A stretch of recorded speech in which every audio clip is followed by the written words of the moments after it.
예, 수요일 묵상의 시간입니다. 시련은 믿음을 시들게 하지 않고 순결하게 한다. 시련은 믿음을 시들게 하지 않고 순결하게 한다. 이런 제목으로 또 묵상하겠습니다. 어제 우리는 예루살렘을 중심으로 한 그 유대 기독교의 상태가 어떤지 살펴봤습니다. 야고보라는 훌륭한 리더를 잃고 율법과 할례 등의 가치가 어떤 것인지를 잘 성경적으로 분별하지 못하는 성도들이 믿음으로 살아가는 그 너무도 귀한 축복의 의미를 잃어버리고 뭔가 사람들의 마음에 자기 위안과 만족을 주는 종교의 굴레로 유대교로 되돌아가는 일들이 발생됐다라는 걸 살펴봤는데, 자, 이런 소식을 듣는 바울, 그러니까 동족의 구원을 위해서 목숨까지 아끼지 않겠다, 그 결단했던 이 바울의 심정이 어떻겠습니까?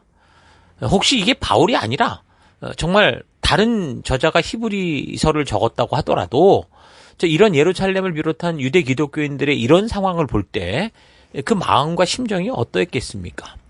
분명히 가슴이 찢어지는 마음이었을 겁니다.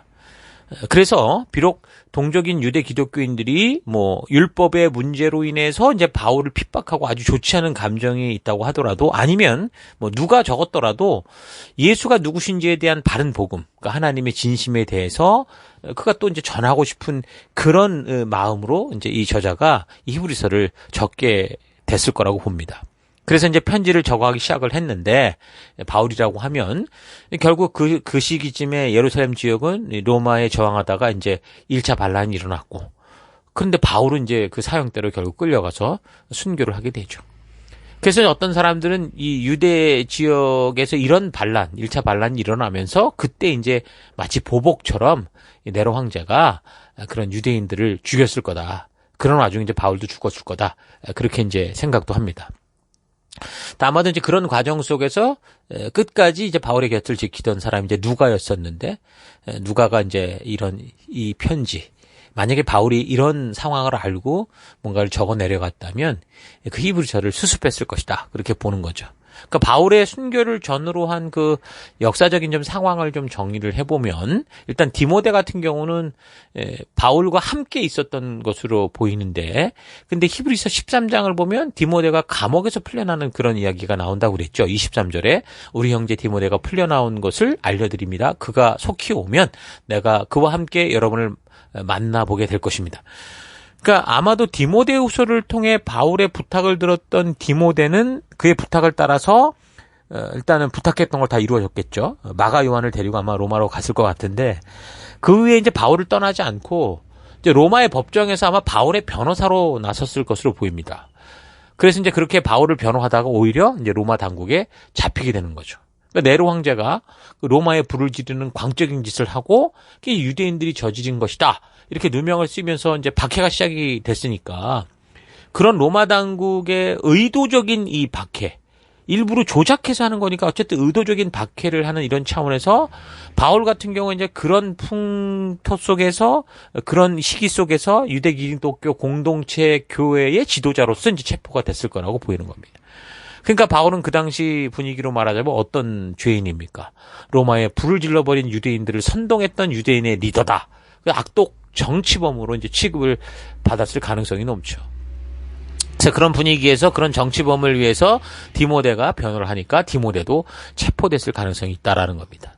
그리고 이제 결국 바울은 순교됐고, 디모데 같은 경우 AD 67년 바울이 죽고 난 후 AD 68년에 이제 네로가 자살하는데 이제 그 의에 풀려난 것으로 보이죠. 보통 이제 이상한 정치적인 정치범으로 몰리면은 이 나라에 대한 게 아니라 통치자에 대한 거기 때문에 이제 통치자가 죽으면 이제 다 이제 풀리는 경우가 있죠. 자, 그래서 어쨌든 전해지는 이야기에 의하면 이 디모데는 나중에 이제 에베소까지 와서 다시 사역을 하다가 그 AD 81년에서 96년 사이에 그 도미티아누스 황제 그 박해 때 결국 이제 디모데도 순교한 것으로 보입니다.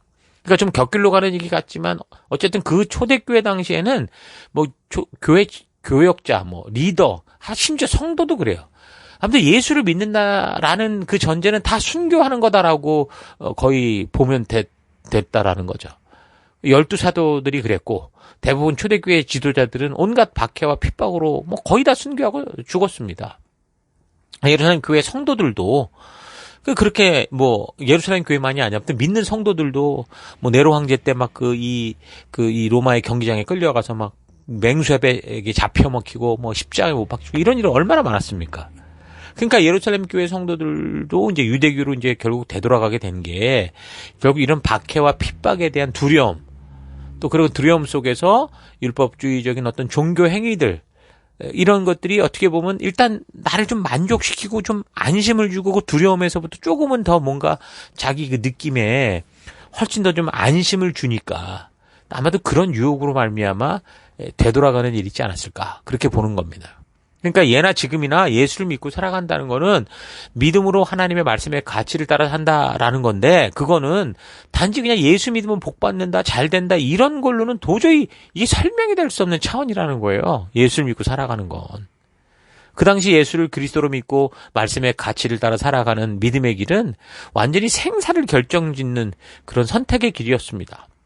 그래서 예수를 믿으면 뭐 죽지는 않아도 항상 여러 가지로 왕따였다라는 거죠. 지금도 예수를 바르게 믿는다면 말씀의 가치를 따라 살려고 할 것이고, 그렇게 되면 어떻게, 분명히 우리가 살아가는 세상과 이 다른 이 유행을 따라가는 이 세상과 다른 이 길을, 우리는 말씀의 길을 걸으니까 이런 교회들이, 성도들이 손가락질 당하는 건 아마 당연할 거예요. 언젠가 하나님은 남녀의 결혼을 디자인하셨다라는 그 사진을 SNS에 올렸다가 그 살해 협박을 받았던 목사님의 기사가 보도된 적이 있거든요. 그러니까 다른 곳이 아닌 바로 우리가 살아가는 호주에서 목회하시는 목사님이었어요. 벨로비 지역교회 존 길이라는 목사님이셨는데, 데일리 메일 오스트리아에 하고 이제 인터뷰 그 기사 속에서 뭐라고 하냐면 페이스북에 많은 비난과 악플이 달렸다. 그러면서 몇몇 사람들은 휘발유를 가져와서 교회를 불지르겠다, 협박도 하고 물리적인 행사를 하겠다는 위협이 굉장히 많았다, 그렇게 얘기를 했거든요. 그러니까 동성애를 주장하는 자들은 자신들의 욕심대로 살 것을 자기들이 요구하면서도 기존의 신앙을 가지고 자기들도 자기의 생각을 따라 말씀대로 믿음 따라 살려고 하는 사람들의 그 자유는 어떻게 하는 거예요? 거꾸로 짓밟는 이상한 역차별이 이루어지고 있죠, 이 시대 분위기가. 무슨 동성애자들이 몇 명이나 된다고 무슨 이런 사람들을 위협하고 역차별하겠는가라고 생각할지 모르지만, 여러분, 그런 일들이 비일비재합니다. 지금 그런 분위기입니다. 왜 그렇습니까? 이런 일에 이미 사탄이 개입되어 있는 거고, 그런 죄악된 생각을 욕심대로 살아가는 사람들, 그런 마음에 이미 집어넣기 때문에 그래요. 이런 흐름이 가버렸다라는 거예요. 그러니까 자기가 동성애를 주장하지 않아도 자기가 주장하고 있는 욕심대로 살고, 그러니까 나는 동성애는 싫어. 근데 또 내 욕심대로 살고 싶은 게 있잖아요. 그러니까 같은 맥락이라는 거예요. 본능을 따라 살고 싶은 같은 맥락이니까 나도 내가 원하는 대로 나는 동성애는 아니지만 다른 거를 다른 죄를 좋아해. 그럼 그거를 하기 위해서 이 동성애도 인정해주는 그런 식으로 이제 이게 합법화가 돼야 자기도 용납을 받으니까 그렇게 이 분위기가 흘러가고 있는 거죠. 그래서 결국 그 뿌리의 욕심을 따르는 사람들이 동성애를 옹호하는 거고, 반면에 기독교는 공격하게 되는 거죠. 왜 공격을 합니까? 그러니까 우리가 아무 생각 없이 그냥 내버려두면 되는데, 우리가 믿는 바는 저들이 잘못됐고 하나님의 뜻에서 옳지 않다는 걸 자꾸 이야기를 할 수밖에 없고, 그걸 알려주고 있으니까 불안하니까 그러는 거죠. 거기에다가 믿는 자들의 삶은 어떻습니까? 우리들끼리도, 교회들끼리, 교회 안에서도 출신 신학교끼리 따져 뭉치고, 빈익빈 부익부를 따라 또 뭉치고 유유상종하고, 이 교회 안에서조차 세상을 담는 일들이 비일비재하거든요. 그러니까 성경대로 소신 있게 서고자 할 때 욕을 먹어요, 오히려. 왜 너는 그렇게 튀냐고 그러면서. 서로를 견제하고.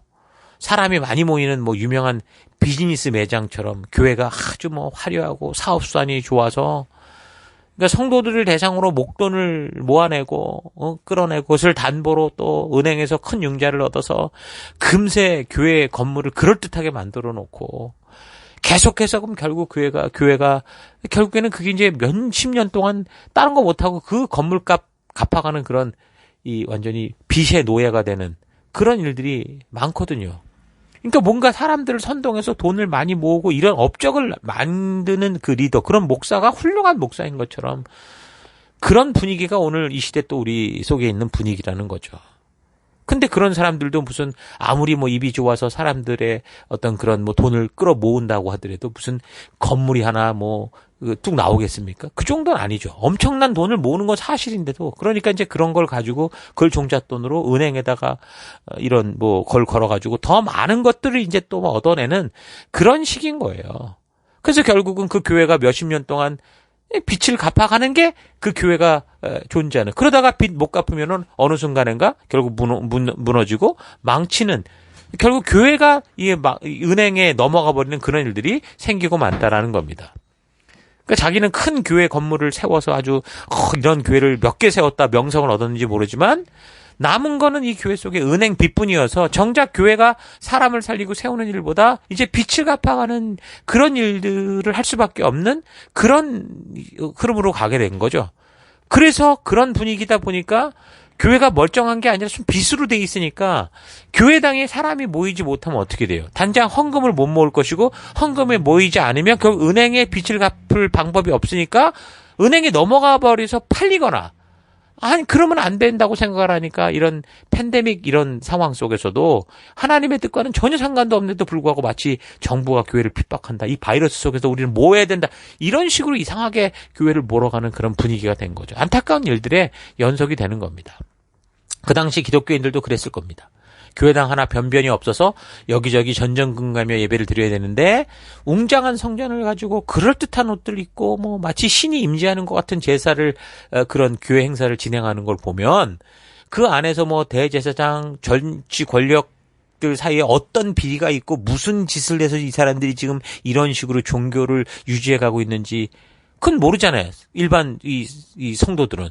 그저 겉으로 보이는 건물과 그들이 행하는 행사가 뭔가 거룩하다 포장이 돼 있다 보니까 이게 완전히 똑같이 이 사람들도 그렇게 종교의 노예가 돼서 살아가는 그런 일들이 벌어졌던 겁니다. 우리는 보통 예루살렘 교회라고 하니까 기독교인들이 그 예루살렘 성전의 주인이라고 생각하는데 그 당시 예루살렘 성전의 주인은 유대교도들이었죠. 그러니까 대제사장, 서기관, 사두개파, 바리새파 이런 사람들이 주 무대였습니다. 그러니까 저들이 정치 세력들과 짜고 종교의 힘을 통해서 돈벌이를 하고 있었던 거예요. 대제사장의 직분은 하나님께서 아론의 혈통으로 지정해 주셨음에도 불구하고 이 직분을 차지하려고 그 시대 통치국 왕이나 황제들에게 엄청난 뇌물을 갖다 바치고 그런 자격을 일부러 자기들이 사오는 경우가 다반사였죠. 그렇게 많은 뇌물을 바쳐서라도 어쨌든 대제사장이 되고 교회 직분을 가지면 그만큼 또 백성들에게 돈을 뽑아낼 수 있으니까.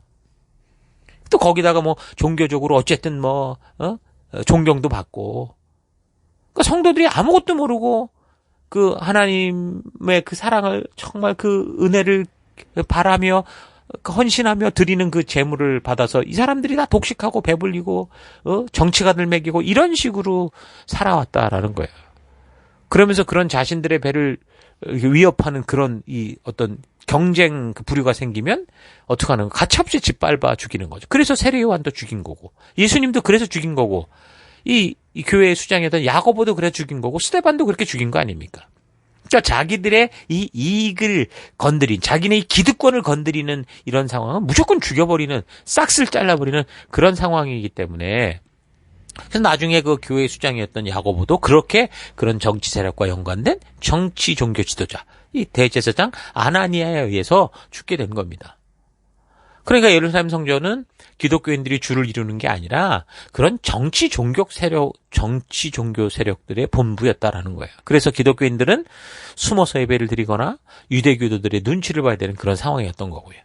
그러니까 그렇게 불편하고 작고 초라한 자신들의 모습, 이런 자신들의 모습과 그래도 화려한 성전 제사를 드리는 이런 걸 비교하면 뭔가 이 겉으로 볼 때는 당연히 자기들이 뭔가 뭐야 우리가 도대체 뭐야 이런 생각이 들었겠죠.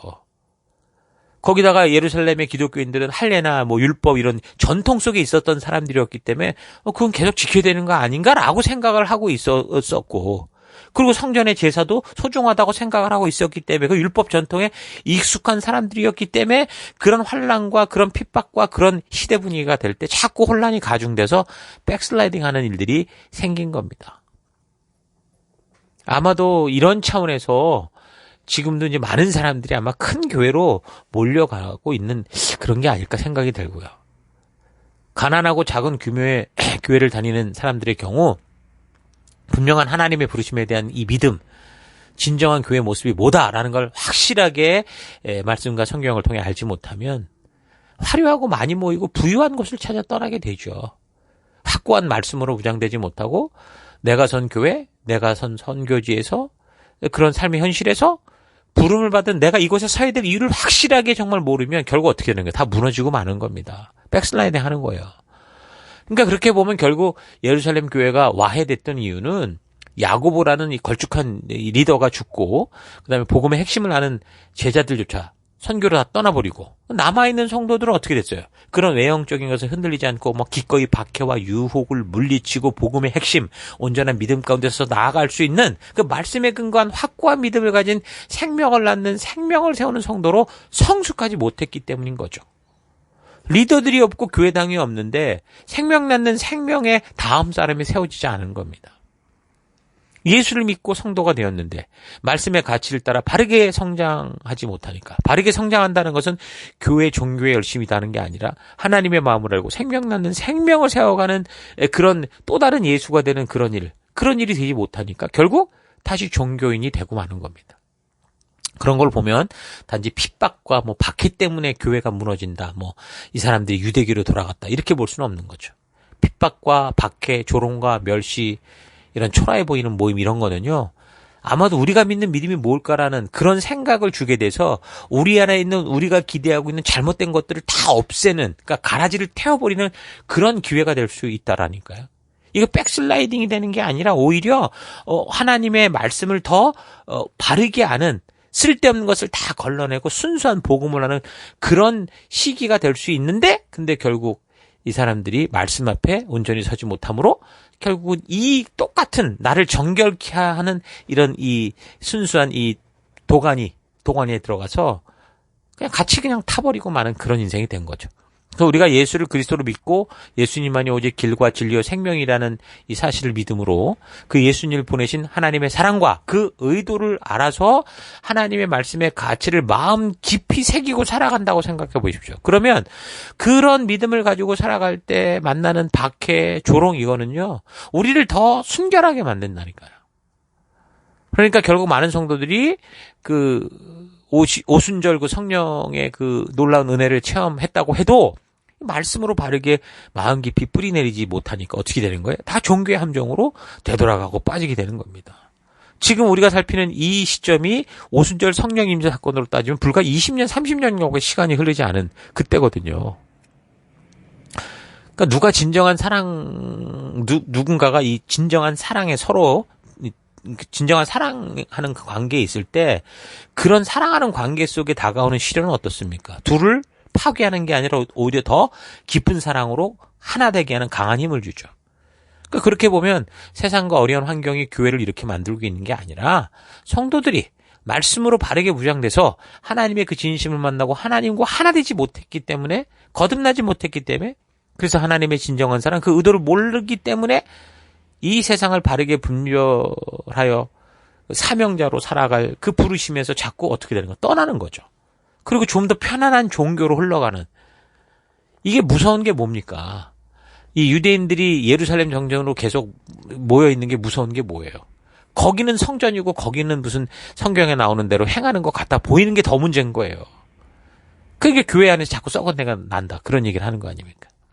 자, 그러므로 우리 현실 속에 다가오는 시련과 역경을 두려워하지 마시고 바로 그런 어두운 세상이기에 우리를 빛으로 보내셨고 하나님의 뜻을 알게 하는 그런 증인으로 우리가 보낼 받았다라는 사명을 기억하면서 주님의 말씀대로 살아야 되는 그런 어떤 시련의 때에 많은 친구와 세상이 조롱한다고 저들과 막 타협해버리는 그런 삶이 아니라 말씀대로 진정으로 순종함으로 참된 빛과 소금이 돼서 우리의 믿음이 거룩하게 구별된 성도로서 더욱더 순결해지고 하나님을 닮아가는 그런 우리가 됐으면 좋겠습니다. 자, 오늘 하루 나는 현재 부름받은 성도로 믿음의 길을 걸으며 혹시 버겁게 느껴지는 게 나와 하나님과의 관계의 문제가 아니라 외부적인 것에 있다고 생각하고 있지는 않는지, 말씀대로 순종할 그때 내가 하고 싶은 대로 살아가고 싶기 때문에 그 말씀이 인도하는 길을 회피하려고 하다 보니까 자꾸 버겁다고 느끼고 있는 건 아닌가, 좀 차분히 되돌아봤으면 좋겠습니다. 그러니까 시련과 박해는 믿음을 와해시키는 게 아니라 오히려 믿음에 붙어있는 불순물을 제거해서 보다 더 순결하고 순수하게 만드는 것입니다. 생명의 길을 걸어감에 있어서 불필요한 짐들을 다 내려놓게 하고 더 힘차고 신나게 걸을 수 있게 하는 거죠. 그러니까 하나님께서는 우리를 좋은 길로 인도하시는 게 아니라 우리가 어느 길을 선택하게 되든 그 길을 하나님이 함께 동행하시고 우리를 바르게 나아갈 수 있는 길로 인도하시는 것입니다. 혹시나 우리가 잠깐 유혹에 빠져서 욕심스러운 길로 빠져가도 하나님은 사실 그 길에 같이 계세요. 죄를 용납하신다는 게 아니라 그 길이 아니라고 말씀해 주시고 바른 길로 데리고 나오기 위해서 우리와 함께 하십니다. 그래서 우리 성도들에게는 어떤 상황과 환경이 다가와도 우리가 만든 실수로 말미암은 것이라고 해도 그것은 우리로 하여금 바른 믿음으로 가게 하는 용광로가 되게 할 수 있습니다. 믿음에 섞여 있는 그릇된 불순물들이 제거되는 과정이어야 됩니다. 그래서 바른 믿음의 길을 걷고자 하는 성도들은 시간이 갈수록 어떤 상황이 다가와도 변화되고 성숙되고 성장해 갈 수 있는 거죠. 자, 오늘날도 우리의 믿음을 시험하는 일들이 정말 많이 발생하는데 과거의 육체적 고통이 따르는 시험과 다르게 유혹이라는 왕따라는 시험들이 발생을 할 겁니다. 특히 요즘 이슈가 되는 동성애 문제에 대한 경우 우리의 사랑하는 자녀가 똥을 묻히고 집에 들어오려고 한다면 못 들어오게 하는 게 아니잖아요. 똥을 깨끗이 씻고 그 똥 묻은 옷을 다 벗고 깨끗하게 들어오게 하는 것처럼 분명한 말씀의 가치를 알아서 똥오줌 못 가리는 그런 다원적 종교 생활이 아니라 진정으로 하나님의 진심을 알고 그 뜻을 따라 살아갈 수 있는, 그래서 모든 죄의 죄의 그런 거짓된 것들을 예수 그리스도의 피로 말미암아 다 벗어버리고 옛사람과 같이 묻어버리고 새로운 그런 삶으로 거듭나는 여러분 될 수 있기를 주의 이름으로 축원합니다. 오늘 하루도 힘내십시오. 잠시 기도하겠습니다. 하나님이 우리에게 주신 생명의 길을 따르는 걸음이 타락하고 지옥을 향해 가는 이 세상에서는 박해를 받고 조롱을 받고 유혹을 받는 영적 전쟁이라는 사실을 알지 못하고 그저 당장 편리하고 편한 길을 제공하고 믿지 않는 사람보다는 특별한 보호를 받으며 세상보다 더 잘 나가는 길이라고 착각해서 하나님을 그렇게 나의 뜻대로 움직여주기를 기대하며 살아온 것을 회개합니다. 이제 과거와 같이 우리가 믿는 믿음으로 인해 왕따당하고 더 심하면 해를 당할 때가 올 것인데 하나님의 진실한 뜻과 그 마음을 바르게 또 온전하게 만나는 하루하루를 살아서 어떤 환경과 상황이 우리에게 다가온다고 하더라도 이 믿음의 길을 포기하지 않고 걷는 내가 되기 원합니다. 시련과 박해는 우리를 시들게 하는 게 아니라 오히려 더 뜨겁게 해서 순수한 믿음의 길로 가게 하는 것 잊지 않고 시련과 박해 속에서 하나님 거짓된 가라지 필요 없는 모든 이 짐들을 태워버리고 흔들리지 않는 순수한 믿음의 길을 걸어가는 내가 되기 원합니다. 그 길로 함께 동행해 주시고 인도하시는 하나님 감사드리고 예수님 이름으로 기도했습니다. 아멘.